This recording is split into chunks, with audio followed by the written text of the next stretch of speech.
What? It's the strength of the people. Yes, well, that's not what I was talking about. Right. It may have changed after people got upset with black being, related to or ascribed to hardship. But that's what I understand it to be. Hardships there are, but the land is green and the sun shines. In other words, it's a very hopeful flag. And mine is a very hopeful country. It's very hopeful also in our motto, which is out of many one people, which is kind of like yours, but we improved on it. I'm a very passionate supporter of Jamaica, and I'm also a very passionate supporter of LGBT rights in Jamaica. I came to this work, I would almost want to say, by default. I am a corporate lawyer by training. I did my degree in intellectual property law, and I had no intention of doing poor, poverty-stricken human rights work. I wanted to find the next great patent and just, do that for the rest of my life. Can I hear any mention? That was all I wanted to do. I had no intention to do this kind of hard, frustrating, scary work. I really just wanted to just do nice, cushy corporate work.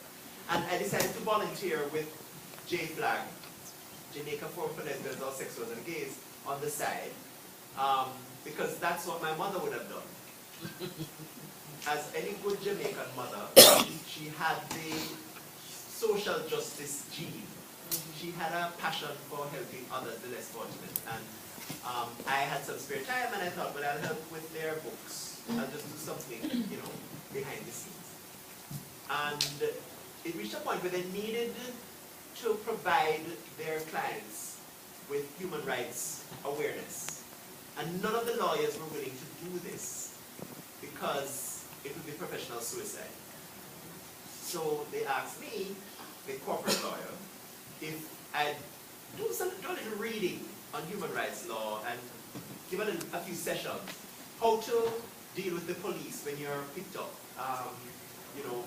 What you can and cannot say, those kinds of basic things. And I did my reading, and I was shocked at the violations that these persons were experiencing. I had lived in a bubble. I was raised middle class. I became an attorney. I was a university lecturer. I was very, very privileged, so I wasn't exposed to what the reality of the marginalized LGBT community was experiencing. I drove wherever I needed to go, so I wasn't walking in the public thoroughfares. I did not know what they were experiencing. And once they started sharing their stories with me, I just couldn't go back to my comfortable corporate world. And so one thing led to another, and here I am. I don't regret it for 1 minute.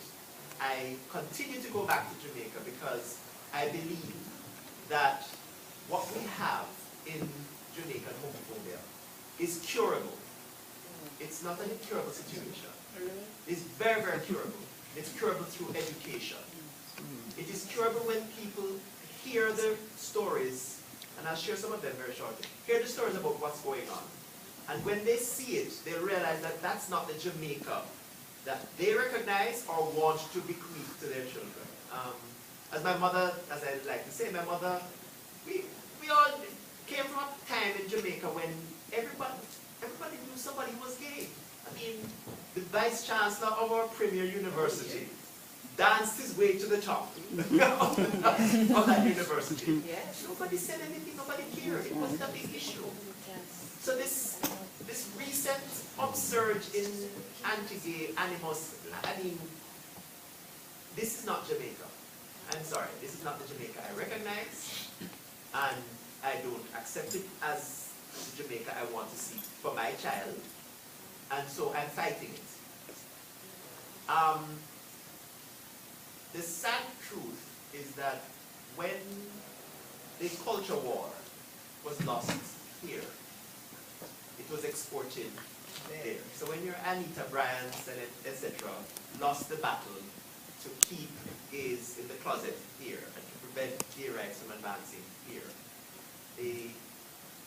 retooled, and they went south. And so you have what we have in Jamaica now, the byproduct of your culture wars. Because the reality is, Jamaica has egregious anti-sodomy law, yes, 10 years in prison and hard labor. But there are countries with worse laws. Belize and Trinidad actually ban the entry of homosexuals. I believe it's Guyana that has life imprisonment for LGBT. But you don't hear about these kinds of violations coming from Belize, Trinidad, or Guyana, but you hear them in Jamaica. So what happened? Well, if you do basic research, you'll realize that once you had the anti-gay preaching coming to Jamaica in that package called televangelism, it incited, I like to say this, incited a kind of anti-gay preaching that among local pastors, which wasn't the norm. I mean, once in a while a Jamaican pastor on his own would come up with this, but it wasn't really that prominent. But the pastors started to mimic what they were hearing coming from the north because, of course, it was flashy. It was presented in a very flashy way. And it brought in a lot of revenue in terms of tithes and offerings. And so they started to parrot it and mimic it. And the result was every Sunday or Saturday, we'd hear this kind of anti-gay preaching. Now, in Jamaica, everybody had to go to church. It wasn't a negotiated issue. And many of the people who went to church during that time, when all this negative music was, negative preaching was going on, were some of our musicians. And some of our musicians were on the choir, they were in the congregation, and they imbibed this hate. And then they sung what they knew. So you had a situation where Monday to Friday, you hear anti-gay songs. Then on the weekend, you get an extra $1 from the church. So no wonder our society became so coarse and hostile towards gays. And then you throw in the issue of HIV. Well, there you go. That's God's judgment. I try to educate Jamaicans and say, look, this is not us. We are a people that have a tradition of live and let live, one love, chill out, smoke a joint, and relax. That's the Jamaica that the world knows. That's the Jamaica I grew up with. I'm from Montego Bay. I grew up in a cool, laid-back society.